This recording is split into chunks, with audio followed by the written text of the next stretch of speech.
Welcome to the I Triumph Real Estate Blueprint Podcast, where greatness awaits you.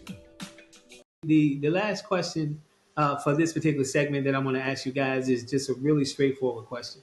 So when it comes down to putting a strategy in place for making sure that the project is going to make money, what I'm really talking about here is how do we calculate the after repair value? How do we calculate the actual repair value that's going to be needed as far as funds out of pocket to make the deal work? How do you calculate that? What are some strategies that let's say any investor looking to enhance, improve, or get into this game should know that's going to be beneficial to their bottom line? So, Terrence, I'll start with you, man. How do you guys go about calculating your numbers, man? Yeah, for sure. I think we start with looking at the comps, like what are properties currently selling for and how things are trending. Because where things are right now today may not necessarily be the same way in 60 days after we get through fixing it up. And so, for example, I got a perfect example. So, there's one deal I got right now. It's an off-market deal. The seller is asking for quite a bit of money for the property. The comps today doesn't justify the numbers that they're asking for. I sent my guy out to take a look at it. So I sent my contract guy to take a look at it.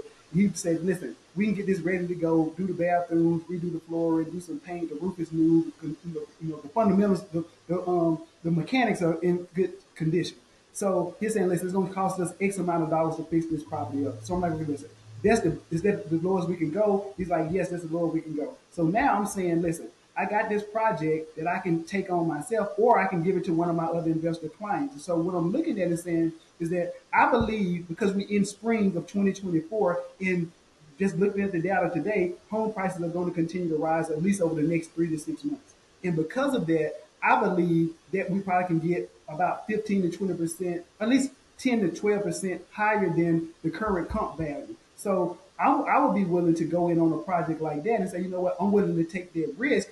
But I also have clients that's looking to buy as well, and they're not looking to take those same risks. So I take a look at fundamental. I take a look at what is going to be the actual cost on the ground once my people go out to take a look at it on the repair side. But also, too, the most important thing, like where are the numbers trending in? So those are the two most critical fundamental things I look at. But of course, depending on the financing piece as well, if I'm using short-term money, I have to factor that in because it's going to begin to eat into my profit if I calculate this wrong and I'm ending up sitting on it for 6 months versus 3 months.